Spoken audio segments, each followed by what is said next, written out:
따라가며 예수 따라가며 복음 순종하면 우리 행할 길 환하겠네. 주를 의지하며 순종하는 자를 주가 늘 함께 하시리라.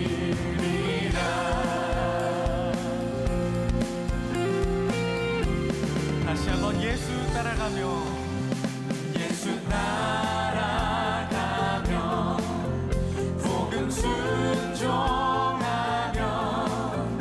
우리 행할 길 환하겠네. 주를 의지하며 순종하는 자를 주가 늘 함께 하시리라.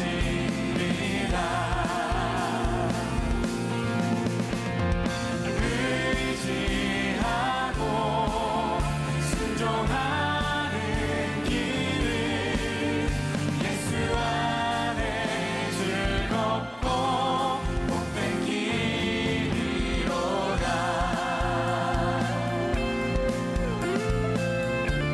해를 당하거나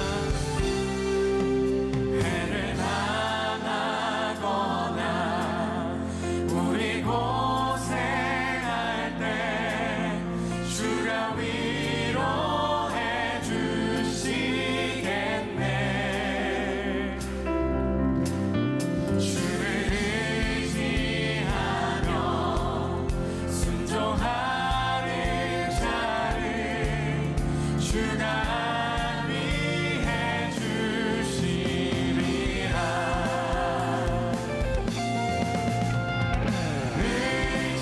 의지하고 순종하는 길을 예수 안에 즐겁고 복된 길.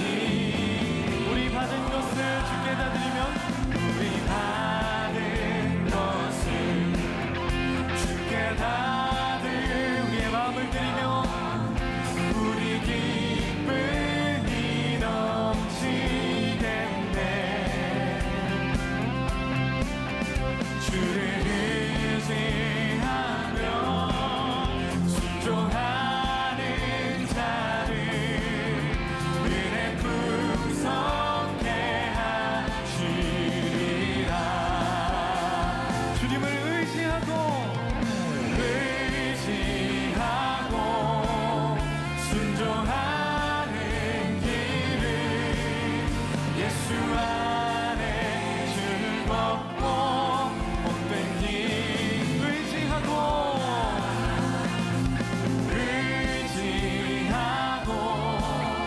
순종하는 길을 예수 안에 즐겁고.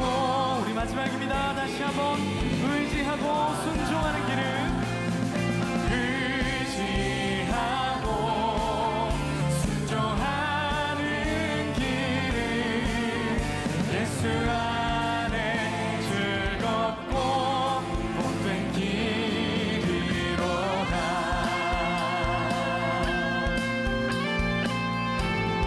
주님을 의지하고 순종하겠습니다.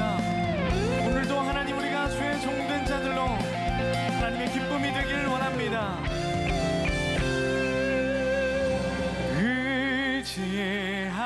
의지하고 순종하는 길을 예수 안에 즐겁고 복된 길이로다.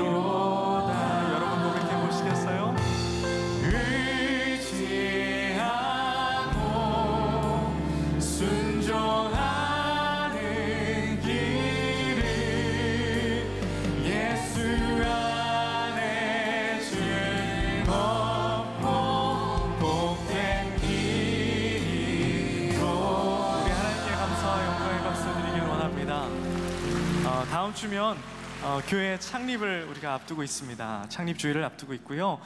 다문화 우리 축제로서 체리앱으로 우리 워크투게더 함께하고 있는데요. 이따가도 우리 목사님께서 공지해 주시겠지만 많은 참여해서 우리가 이 땅의 기쁨이 되고 또 소망이 되고 계속해서 하나님의 기쁨이 되는 종들로서의 역할을 우리 만나교회가 잘 수행하기를 원합니다. 우리 이 시간 가능하시다면 자리에서 일어나셔서 주님을 찬양하며 본 주님의 보좌 앞에 서시겠습니다.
좌정하셔서 죄의 일들을 행하여 주옵소서. 일어서신 채로 우리의 믿음과 신앙을 고백하겠습니다. 나는 전능하신 아버지 하나님 천지의 창조주를 믿습니다. 나는 그의 유일하신 아들 우리 주 예수 그리스도를 믿습니다. 그는 성령으로 잉태되어 동정녀 마리아에게서 나시고 본디오 빌라도에게 고난을 받아 십자가에 못 박혀 죽으시고 장사된 지 사흘 만에 죽은 자 가운데서 다시 살아나셨으며 하늘에 오르시어 전능하신 아버지 하나님 우편에 앉아 계시다가 거기로부터 살아있는 자와 죽은 자를 심판하러 오십니다. 나는 성령을 믿으며 거룩한 공교회와 성도의 교제와 죄를 용서받는 것과 몸의 부활과 영생을 믿습니다. 아멘. 다 자리에 앉으시겠습니다. 오늘 우리가 들을 말씀은 제자됨 중에서도 그 종됨에 대한 서번트십에 관한 말씀을 듣습니다. 우리가 대가 없이도 주님을 기꺼이 따르는 종들이 되시기를 축복하면서 함께 찬양하겠습니다.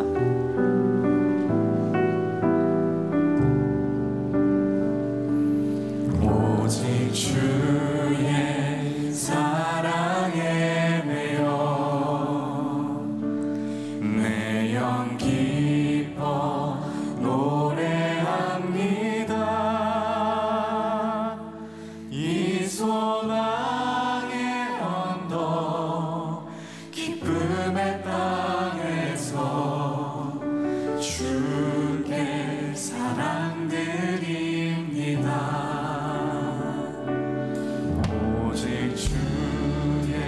임재 안에 갇혀 내 영 기뻐 찬양합니다.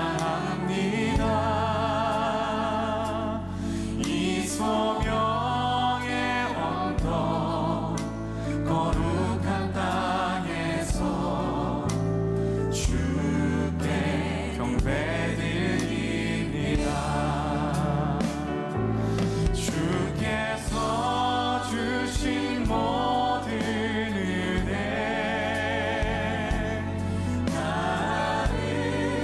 우리가 처음 주님을 만났을 때를 기억해 봅니다.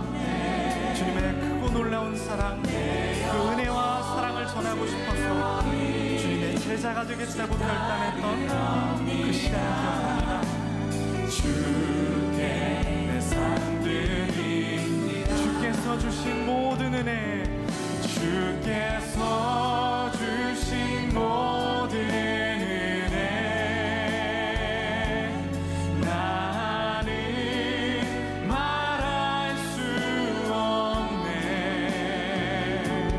내 영혼 즐거이 주 따르렵니다.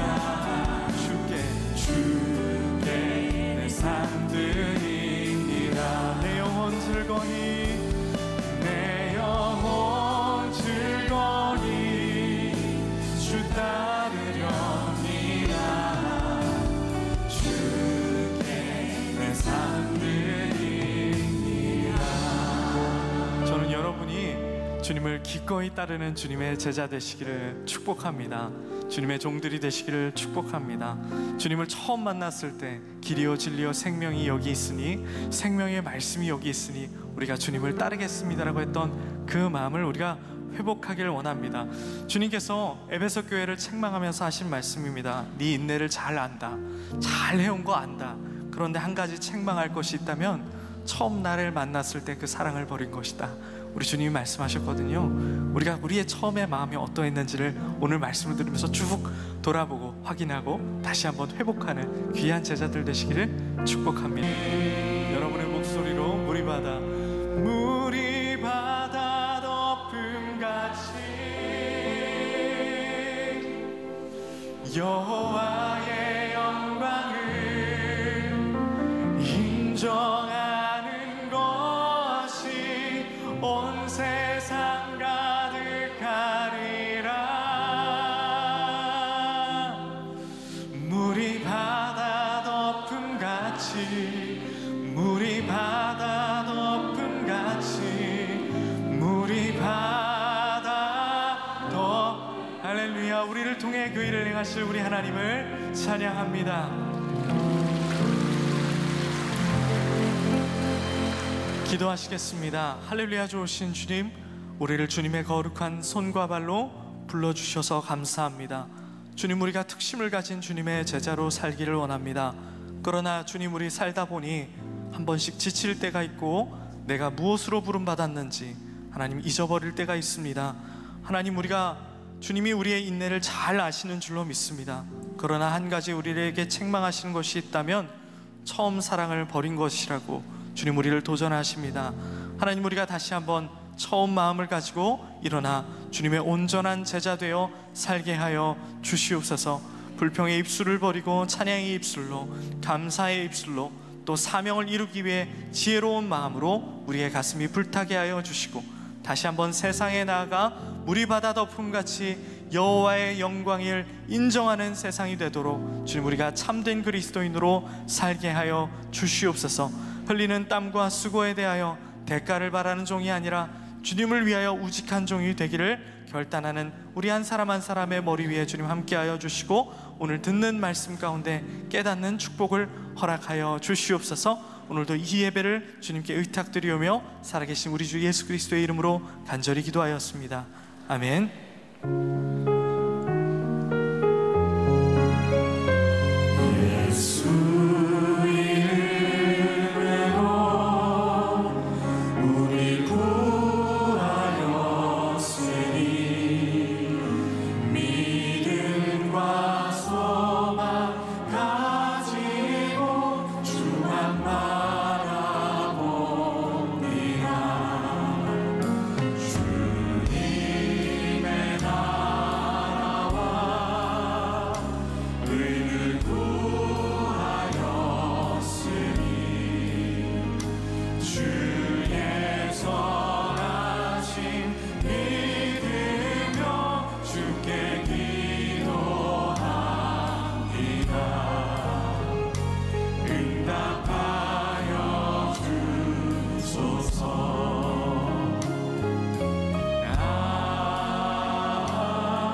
하겠습니다.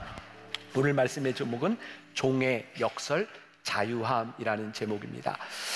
지지난주부터 이제 오늘 세 번째 주를 맞이하게 되고 이제 앞으로 두 주를 남겨놓고 있는데, 이 시간들을 통해서 저는 제가 오늘 여러분들과 나누는 말씀이 오로지 한 가지의 진리라거나 이것만이 옳다라고는 생각하지 않습니다. 그러나 우리들이 신앙생활을 하는데 이 정도는 우리들이 생각하며 우리의 신앙을 지켜나갔으면 좋겠다라고 생각되는 것들을 나누고 있어요.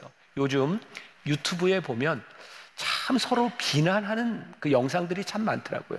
너도 이단이고 너도 이단이고 서로 그냥 이렇게 비난하는 것들을 보는데, 저는 그런 생각이 들어요. 우리 성도들에게 필요한 것은 남을 비난하는 것이 아니라 우리들의 신앙을 지키는 일이라는 생각이 들거든요.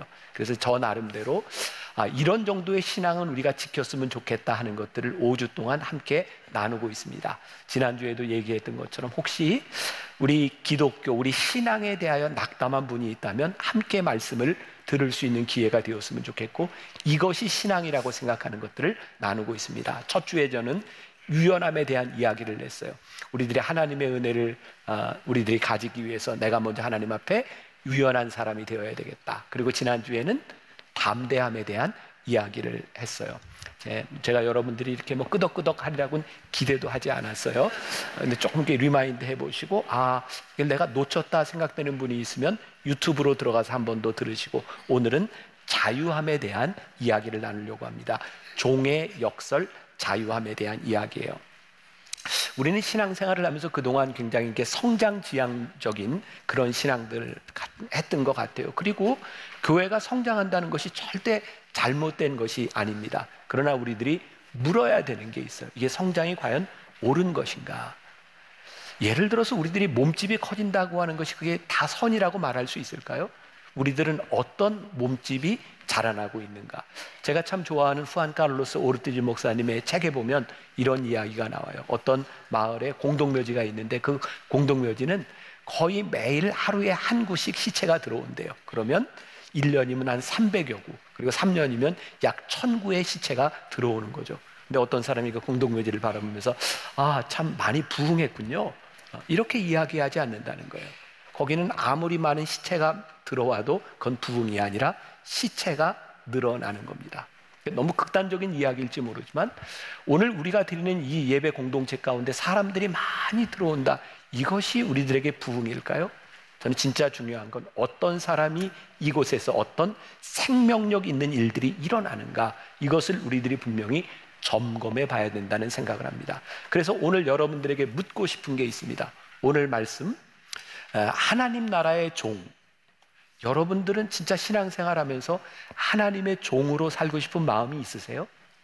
뭐 대답 안 하셔도 괜찮아요. 제가 이제 오늘 설명을 할 거니까. 사실 우리는 그리스도의 종으로 살아간다 이런 이야기를 많이 듣지만 실제 우리들이 원하는 건 그리스도의 종이 되는 것이 아닌 것 같아요. 사실은 하나님이 우리의 종이 좀 되었으면 좋겠어요. 내가 원하는 대로 하나님이 좀 움직여 주셨으면 좋겠어요. 굉장히 중요한 본질적인 신앙에 대한 문제입니다. 진짜 하나님이 우리를 부르신 이유는 무엇일까를 생각해 보아야 될 필요가 있어요. 종이 된다는 건 어떤 일일까요? 종으로 살아간다고 하는 것은 나의 삶을 무가치하게 여긴다라는 의미이기도 해요. 자, 오늘 본문 말씀은 예수님께서 비유로 말씀하신 거예요. 어떤 사람이 밭에 가서 하루 종일 일하고 양을 치고 돌아왔어요. 그런데 이 사람에게 야, 너 수고했으니 밥을 먹어라 이렇게 얘기하지 않는다는 거예요. 돌아왔으니 이제 주인의 식사하는 자리에서 시중을 들어라. 그리고 이 일을 모두 마친 후에 너 수고했다라고 말하지 않는데, 왜? 너는 너의 의무를 다했을 뿐이다. 이게 종이에요. 자, 여러분들에게 이제 물어봅시다. 여러분들은 이런 종으로 기꺼이 살아가기를 원하시나요? 우리들이 종으로 살아가야 되는 이유, 그것이 우리들에게 분명하지 않다면 이건 우리들에게 아무런 소용이 없는 일일지 몰라요. 주후 1세기 예수님 당시에 종으로 산다고 하는 것은 어떤 의미인가? 종은 이름도 없어요. 인격도 없어요. 종은 마치 동물을 사고 파는 것처럼 그렇게 팔리울 수 있는 존재, 그렇게 매매되는 존재이기도 합니다.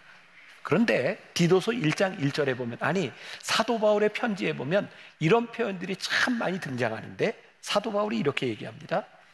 하나님의 종이요 예수 그리스도의 사도인 나 바울이 사도된 것은, 사도 바울에게 있어도 굉장히 중요한 게 사도성이었어요. 나는 사도입니다. 왜냐하면 사도 바울은 예수님을 보지 못했던 사람이거든요. 그러니까 12명의 제자에 비해서 그는 많은 컴플렉스를 가지고 있어서 그의 편지에 보면 나는 그리스도의 사도다 이런 말을 많이 합니다. 그런데 그것보다 더 앞에 사도 바울은 그리스도의 종이라는 말을 꼭 붙이고 있어요. 나는 종입니다. 그에게 있어서 가장 큰 기쁨과 가장 큰 권세, 그게 뭐냐면 그리스도의 종으로 사는 거였어요. 자, 갈라디아서 5장 13절에 보면 사도 바울이 교인들에게 이렇게 권면합니다. 같이 볼까요? 시작. 형제들아, 너희가 자유를 위하여 부르심을 입었으나 그러나 그 자유로 육체의 기회를 삼지 말고 오직 사랑으로 서로 종노릇하라. 여러분들이 그리스도 안에서 자유를 입었습니다. 그건 사도 바울이 얻은 거였어요. 여러분들은 예수를 믿고 죄로부터의 자유함을 얻은 경험이 있으세요? 여러분들은 예수를 믿으면 나는 참 자유해 라는 느낌이 있으세요? 그런데 여러분들이 가지고 있었던 그 자유함을 여러분들 마음대로 사용하지 말고 여러분 서로 종노릇 하십시오. 그것이 신앙인의 모습입니다 라고 말하고 있는 거예요. 서로 종노릇하라. 저 사람에게 내가 무가치한 존재여도 좋습니다. 그렇게 살아보라는 거예요. 사도 바울이 예수 그리스도의 권세로 죄로부터 자유함을 받고 난 후에 그에게는 소원이 생겼어요. 나는 하나님 나라의 종으로 살고 싶습니다. 죄의 종이 된 것이 어쩔 수 없는 일이었다면 하늘나라의 종으로 살아가는 것은 자의적인 자유로 선택하는 일이에요. 저는 우리들이 살아가면서 많은 일들을 선택하고 살아가지만 제일 중요한 하나의 선택이 있다고 생각해요. 그건 우리들이 죄의 종으로 살아갈 것이냐 아니면 하나님 나라의 종으로 살아갈 것이냐에 대한 문제이죠. 우리들이 종으로 살아가는 것에 대한 기쁨, 이것이 없다면 우리는 절대로 하늘나라의 종으로 살 수 없습니다. 종으로 살아가는 것을 굴욕이라고 생각하기 때문이죠. 제가 예를 들어보겠습니다. 지난 추석을 지나는 동안 이제 쉴 기회가 있어서 제가 전체로 보지 않는 그 무협 드라마, 중국 무협 드라마를 보게 됐어요. 한 회를 보고 났는데 거기서 끝날 수가 없었어요. 그런데 제가 뭔지도 모르고 시작했는데 그게 60회가 넘는 거예요. 그래서 근데 제가 놀 수 없었던 이유 중에 하나는 그 드라마를 보는데 단순히 무협 드라마가 아니라 거기에 우리 신앙의 진리가 있는 것처럼, 와, 이건 완전히 신학적인 드라마야, 막 이런 생각을 하면서 보게 됐어요. 그래서 제가 소파에 앉아서 이렇게 드라마를 보고 있으니까 제 아내가 저녁 시간에 밥을 볶아가지고 이렇게 가지고 오고 막 과일을 깎아가지고 오고 이러면서 저한테 드라마를 잘 보라고 이렇게 계속 밥을 가지고 오는 거예요. 뭐 한 번도 그런 일이 없었는데, 그런데 만약에 제 아내가 그런 모습을 바라보면서 사모님 너무 굴욕적이지 않아요? 이런 생각이 드세요? 아니면 제 아내가 저를 참 사랑하는구나 이런 느낌이 드세요? 그렇게 싫으세요? 저는 제 아내가 저한테 그렇게 하는 모습을 보면서 제 아내가 저를 참 많이 배려하고 사랑하는구나 라는 생각이 들어요. 저희 부부는 새벽에 딱 일어나면 제 아내는 자기 책상에서 말씀 묵상을 시작하고 저는 일어나면 제 서재로 가서 말씀 묵상을 합니다. 근데 들어갈 때면 제가 좀 일찍 일어날 때면 서재로 들어가는데 제가 이제 커피를 내리는 방이 있거든요. 그러면 제 아내는 늘 새벽에 커피를 마시고 저는 새벽에는 가능하면 좀 안 마시려고 하는데 이제 역류성 식도염 때문에, 그런데 물을 이렇게 온을 해놔야 물이 좀 데워지고 바로 내려옵니다. 근데 제가 일찍 일어날 때는 늘 가서 저는 마시지 않지만 늘 온 스위치를 올려놓고 저는 이렇게 제 서재로 이렇게 가게 됩니다. 여러분들 생각하기에 목사님은 왜 쓸데없이 저런 일을 해? 라는 생각이 드세요? 제가 아내를 참 사랑한다는 생각이 드세요? 그렇게 싫은 거예요. 우리가 서로 사랑하며 사는 게. 보세요. 사랑한다고 하는 것은 누군가에게 누군가를 배려하고 내가 종처럼 대하는 것이 굴욕이 아니라 사랑인 겁니다. 우리가 그리스도의 종으로 살아간다고 하는 것은 주님을 위하여 살아가는 것이 우리들에게 기쁨이 될 때 가능한 일이죠. 주님이 나를 쓰시고 내가 주님께 쓰임받는 것이 내 인생의 기쁨이고 내 인생의 그것이 위대한 일이라고 하는 고백이 없다면 우리는 그렇게 살지 못할 거예요. 우리를 자유케 하신 주님으로 인하여 우리가 하늘나라의 종이 되기 위해서 우리들이 계속해서 이야기하는 것이지만 누가복음 9장 23절에 너희들이 나를 따라오려거든 자기를 부인하고 자기 십자가를 지고 나를 따라올 것이니라. 그러니까 종이 된다는 것은 끊임없는 자기의 부인과 자기 십자가를 지는 일이에요. 그런데 거기에 기쁨이 있는가? 사도 바울은 빌립보서에서 4장 4절에서 7절까지 해서 이런 말씀을 하고 있어요. 주 안에서 항상 기뻐하라. 내가 다시 말하노니 기뻐하라. 너희 관용을 모든 사람에게 알게 하라. 주께서 가까우시니라. 아무것도 염려하지 말고 다만 모든 일에 기도와 간구로 너희 구할 것을 감사함으로 하나님께 아뢰라. 그리하면 모든 지각에 뛰어난 하나님의 평강이 그리스도 예수 안에서 너희 마음과 생각을 지키시리라. 이번 봄에 변화산 기억하세요? 빌립보서 말씀을 가지고 제가 함께 나눴죠. 사도 바울은 빌립보 감옥에서 빌립보 교인들에게 편지를 쓰고 있으나 그것은 옥중서신이 아니라 제가 뭐라고요? 주중서신이다. 그에게 중요한 것은 어떤 환경에 있느냐가 아니라 내가 주님의 종으로 살아가는 것에 대한 기쁨을 가지고 살았던 사람이었다. 자, 우리들이 하늘나라의 종으로 살아가야 되는 기쁨, 그것이 분명히 있다면 우리들이 어떻게 그렇게 종으로 살아갈 수 있을까? 자, 오늘 본문 말씀에 보면 이 종은 모든 명령을 다 행한 후에 이렇게 되어 있어요. 그러고 보니까 종은 주인이 이야기하는 걸 듣고 따르는 사람이죠. 어떻게 종은 주인이 말하는 명령을 다 따를까요? 우리들에게는 참 이해할 수 없는 일들이 참 많이 있다 그랬죠. 지난주 제가 계속하는 이야기. 우리들의 삶은 우리들의 계획대로 되는 것 같지 않아요. 우리들이 이해할 수 없는 일들이 참 많아요. 그런데 이 이해할 수 없는 우리들의 삶의 한가운데서 우리는 하나님의 인도하심을 고백할 수 있는가? 어떻게? 우리를 부르신 하나님은 절대로 내 인생에 후회가 없으셔. 하나님은 내 삶의 베스트야. 하나님께서 나에게 명령하시는 것을 따를 수 있는 이유는 딱 한 가지입니다. 내가 그분을 신뢰하기 때문입니다. 우리의 신앙은 아주 명확합니다. 하나님을 신뢰하고 믿기 때문에 우리들이 순종할 수 있느냐, 그렇지 못하느냐에 대한 문제이죠. 그런데 주님의 명령, 우리들이 신앙생활을 하면서 이렇게 우리 이 교회 공동체에서 일어나는 모든 일들 가운데 우리들이 순종할 것이냐 말 것이냐 이 문제 가운데서 우리들이 합당하다고 여겨지지 않고 우리들이 이해할 수 없는 곳에서 우리들이 물어야 될 질문이 있어요. 그건 뭐냐면 그 명령을 누가 내리냐는 거예요. 오늘 제가 여기에서 말씀을 가지고 여러분들에게 설교를 하고 있지만 오늘 제가 하는 그 이야기가 정말 주님의 명령으로 들리는가 아니면 저거는 저 목사 개인의 생각인가, 이 기준이 우리들에게 분명히 있어야 되는 거죠. 만일 여러분들에게 그 기준이 없다면 우리는 쉽게 이단과 같은 공동체가 될 수 있어요. 여러분들이 맹목적으로 제가 여기에서 설교한다고 따른다? 이거 얼마나 위험한 일입니까? 또한 제가 설교를 하면서 제가 늘 깨어 있어야 되는 이유 가운데 하나는 지금 여기서 전하고 있는 말씀이 주님의 말씀인가 내 말씀인가 이것을 구분할 수 있는 거기에 깨어 있지 않으면 우리는 얼마든지 잘못될 수 있어요. 중요한 것은 이것이 하나님의 음성입니다, 하나님의 말씀입니다라고 하는 것을 우리들이 고백하게 되는 순간 그때 우리들에게 필요한 건 순종하고 말씀을 따르는 거죠. 주인과 종의 관계는 명령과 복종의 관계가 기본입니다. 주인은 종에게 부탁하지 않습니다. 제가 목회를 하면서 가끔 내가 목회를 제대로 하고 있나? 라는 생각이 들 때가 있어요. 그때가 언제인지 아세요? 여러분들에게 부탁할 때입니다. 내가 하나님의 말씀이고 이것이 하나님의 명령이라고 생각한다면 나는 왜 교인들에게 부탁을 하고 있을까? 여러분, 이것은 하나님이 기뻐하시는 일입니다 라고 말할 수 있어야 되지 않을까? 이 교회 공동체가 교인들에게 부탁을 하고 여러분들의 욕구를 충족시켜주는 공동체라고 한다면 우리는 올바른 종의 관계를 만들어가고 있지 않은 것이 분명합니다.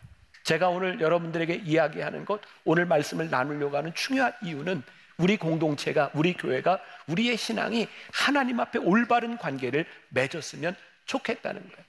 종의 가치는 어디에 있을까요? 종은 늘 주인에게 물어보아야 합니다. 여러분들에게 질문하고 싶어요. 여러분들은 신앙생활을 하면서 여러분들의 삶의 어떠한 문제, 어떠한 상황 가운데서 여러분들은 주님께 묻습니까? 아니면 내 마음대로 살아갑니까? 신실한 종은 내 계획대로 살지 않습니다. 저의 고백이기도 하죠. 저에게는 많은 계획이 있어요. 여러분들에게도 여러분들의 꿈과 계획이 있을 겁니다. 그런데 하나님이 나의 꿈과 계획대로 일하시지 않는 분이라는 걸 저는 인정합니다. 내가 계획을 세워도 하나님은 하나님의 뜻대로 나를 인도해 가셔. 그게 제가 하나님을 신뢰할 수 있는 이유 가운데 하나예요. 오늘 예배를 드리는 여러분들 가운데도 지금 해결되지 않는, 이해할 수 없는 문제를 안고 있는 분들이 있을지 몰라요. 그 가운데서 여러분들은 하나님의 뜻이 무엇인지를 물어보시나요? 그럼 사도 바울은 그의 삶의 가시를 가지고 하나님께 기도하잖아요. 3번씩이나 하나님, 이 가시를 나에게서 제해 주세요. 하나님이 뭐라고 말씀하세요? 바울아, 내 은혜가 내게 족하다. 사도 바울이 깨닫게 된 것이구나. 아, 하나님께서 나에게 가시를 주신 이유는 나로 하여금 자고하지 않도록, 교만하지 않도록 나에게 이 가시를 주셨구나 라고 생각하는 순간 사도 바울이 깨닫게 된 게 있어요. 이것이 나에게 은혜구나. 그의 가시가 은혜라고 고백되는 그 순간부터 사도 바울은 그의 약함을 자랑하기 시작합니다. 아, 이것이 하나님의 은혜였구나. 오늘 여러분들의 삶에 이해할 수 없는 일들, 여러분들 삶에 풀려지지 않는 일들, 물론 하나님은 우리의 모든 기도에 가시를 갖고 살아라라고 말씀하지 않습니다. 하나님은 우리의 기도에 응답해 주시는 분이기도 하고, 하나님은 우리의 연약함을 고쳐주시는 분이기도 하고, 또 하나님은 우리들에게 주시는 가시가 은혜가 아니냐고 우리들에게 물으시는 분이기도 하죠. 하나님은 우리들이 하나님의 자녀로 잘 살아가기를 원하세요.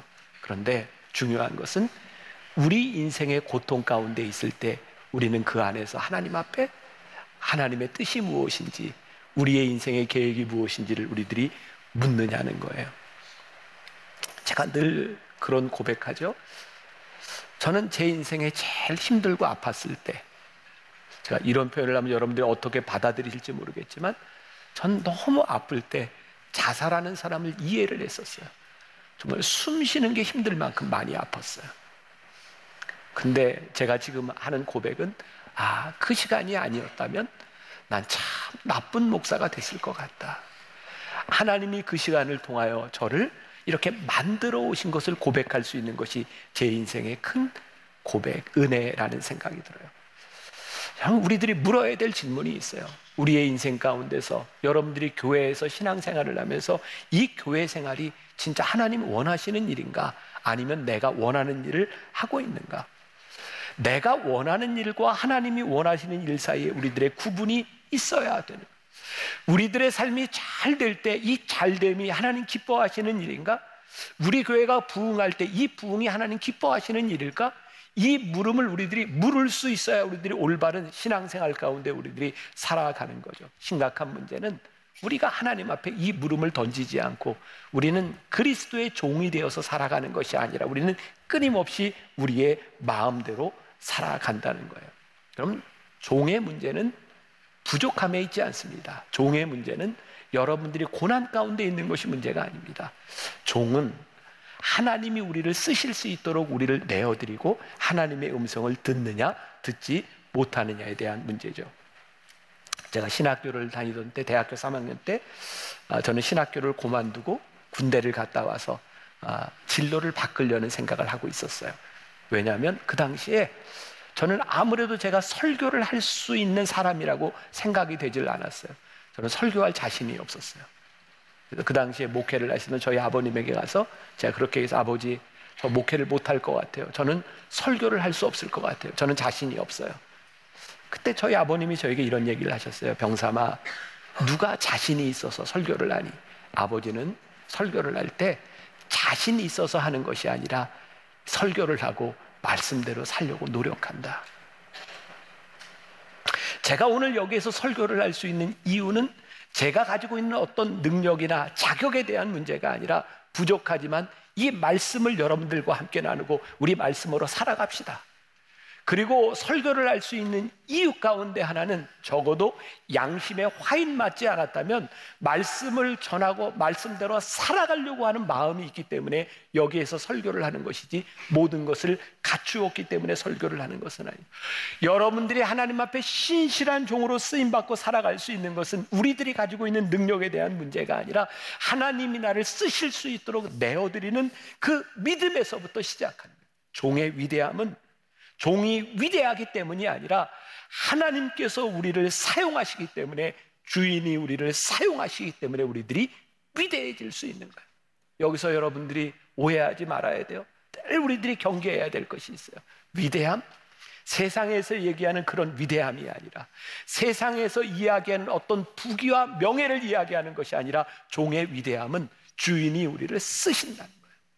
지난주의 말씀과 연관돼서 이야기해 볼 수 있겠죠. 언제부터인가 하나님이 우리를 쓰시지 않는다는 느낌이 든다면 우리 안에 성령이 떠난 증거라.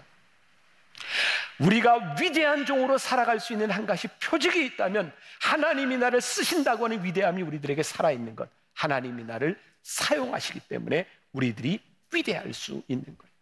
어떻게 하면 우리는 그 명령을 따라 순종하며 살아갈 수 있을까요? 중요한 문제겠죠. 저는 우리들에게 필요한 것이 있다. 능동적인 기다림이라는 생각이 들어요.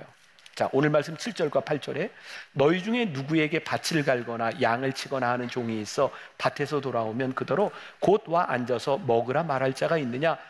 도리어 그더러 내 먹을 것을 준비하고 띠를 띠고 내가 먹고 마시는 동안에 수종 들고 너는 그 후에 먹고 마시라 하지 않겠느냐?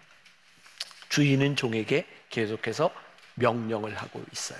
그리고 그 명령을 따르는 것이 신실한 좋은 종이죠.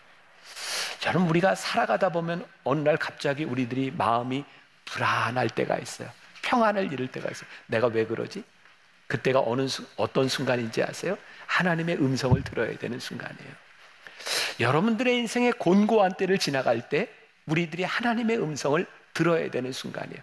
제가 참 좋아하는 말이 있어요. 타임아웃.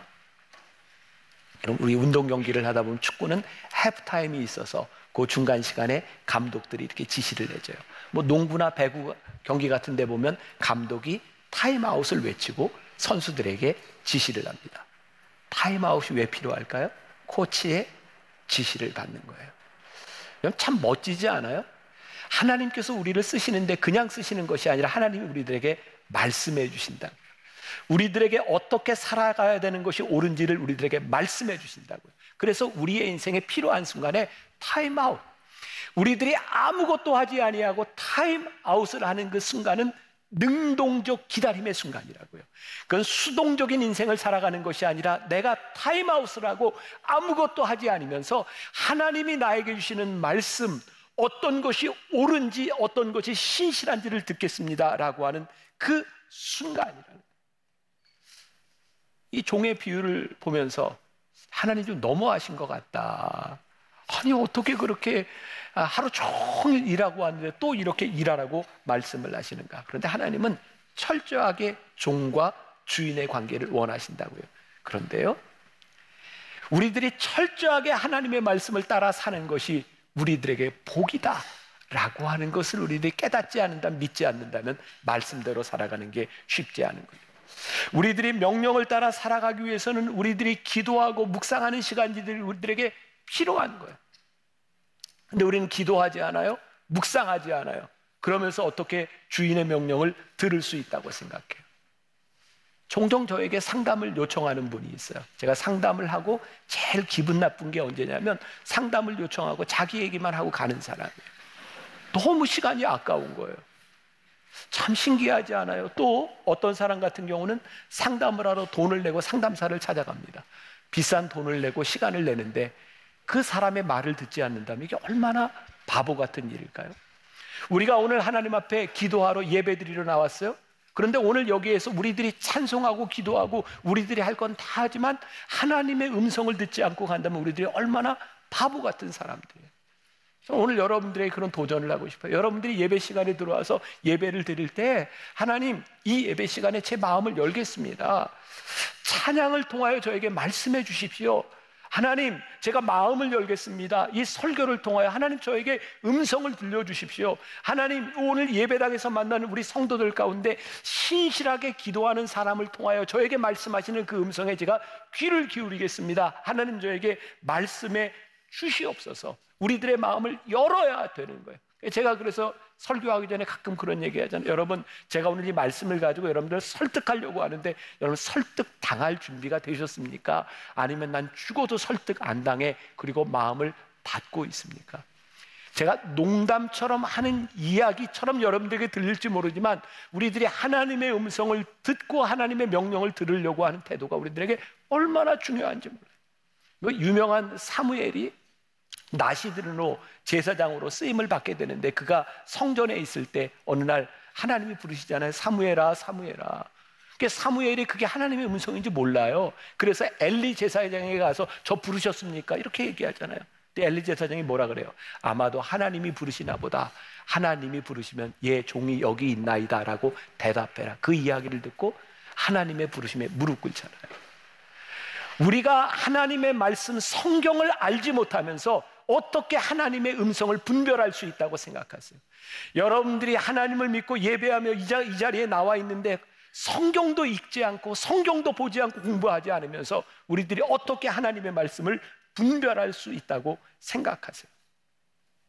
또한 우리들이 주의 명령을 우리들이 들었을 때 하나님의 음성을 들을 때 정말 중요한 것이 있는데 내 생각으로 인하여 내 뜻으로 인하여 하나님의 뜻을 가리우지 않도록 우리들이 살펴보아야 된다. 저는 제일 무서운 사람이 반드시 뭐 하려고 하는 사람, 참 무서운 사람이라 생각해요. 제가 지난주에도 말씀드렸어요. 신념과 신앙은 다른 것이라고요. 우리가 하나님 앞에 좋은 제자로 살아가기 위해서는 내 신념을 꺾을 수 있어야 돼요. 우리의 신앙은 지키되 우리의 신념을 꺾을 수 있는 사람이 되어야 하나님의 음성에 우리들이 순종하며 살아갈 수 있죠. 말씀을 정리합니다. 제일 중요한 것은 우리들이 하나님의 음성을 듣고 하나님의 말씀으로 따라가려고 할 때 우리들이 꼭 생각해야 될 게 우리가 필요한 사람이 되어야 되겠다. 누구에게? 하나님 앞에 필요한 사람이 되어야 되겠다. 여러분들이 신앙생활을 하면서 우리의 신앙의 연주가 높아지고 우리들의 직분이 높아지면서 우리는 하나님 앞에 마땅한 종으로 살아가기보다는 우리들이 의무를 행하는 사람이 되기보다는 하나님의 영광을 자꾸 가로채려는 그런 마음들이 우리들에게 있는 것은 아닐까? 왜 예수님이 이렇게 혹독하게 이 비유를 말씀하고 있을까? 의무를 다하는 사람들에게 은혜가 있는 겁니다. 우리들이 하나님이 우리를 부르신 일에 우리들이 충성을 다하고 우리들이 주어진 일을 잘할 때 우리들에게 하나님의 은혜가 고백되는 거예요. 근데 우리는 교회에서 이런 말을 참 쉽게 하잖아요. 우리는 하나님의 일을 한다. 여러분, 하나님의 일을 했으면 하나님의 일은 누구에게 평가를 받아야 돼요? 하나님께 평가를 받아야 돼요. 근데 우리는 하나님의 일을 한다고 하면서 늘 사람들의 평가 때문에 힘들어요. 우리가 사람들에게 어떻게 보이느냐에 따라 참 힘이 들어요. 오늘 말씀, 우리 신앙의 굉장히 본질적인 부분이에요. 여러분들은 하나님 나라의 종이 되기를 원하십니까? 하나님 나라의 종이 되기를 원하십니까? 그렇다면 하나님 나라의 종으로 살아가야 되는 거예요.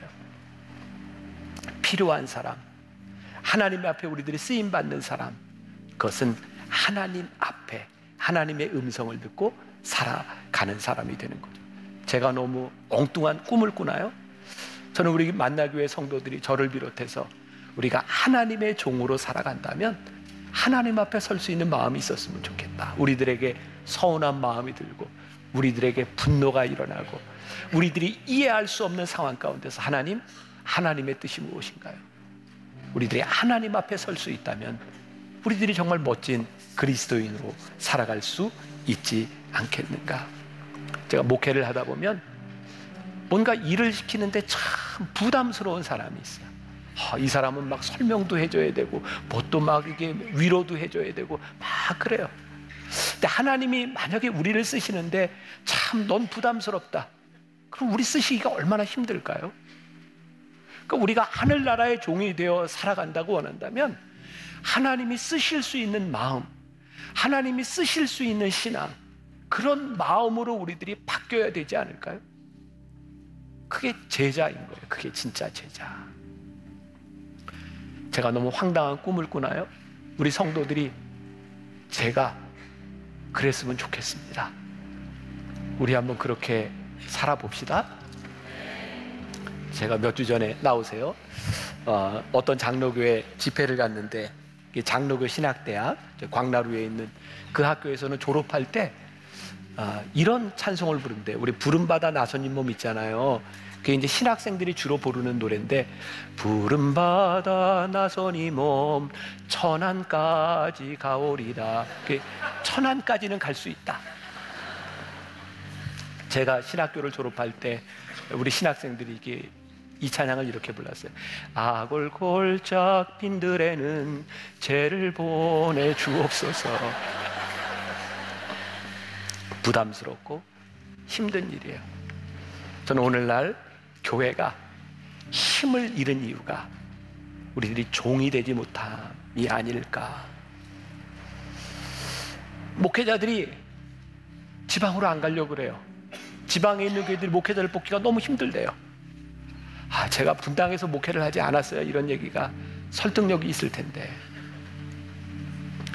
누구도 아골골짝 빈들에는 가지 않으려고 그래요. 제가 갔으면 좋겠어요. 그게 우리의 모습이에요. 그래서 하나님이 우리를 능력 있게 쓰지 못하시는 것 같아요. 오늘 부름받아 나선이 몸 어디든지 가오리다. 아골골짝 빈들에도 복음 들고 가오리다. 이것이 오늘 우리들의 고백이 되었으면 좋겠습니다. 내가 그리스도의 종으로, 하나님 나라의 종으로 살아가겠습니다. 이게 여러분들의 믿음의 고백이 되시기를 주님의 이름으로 간절히 축원합니다.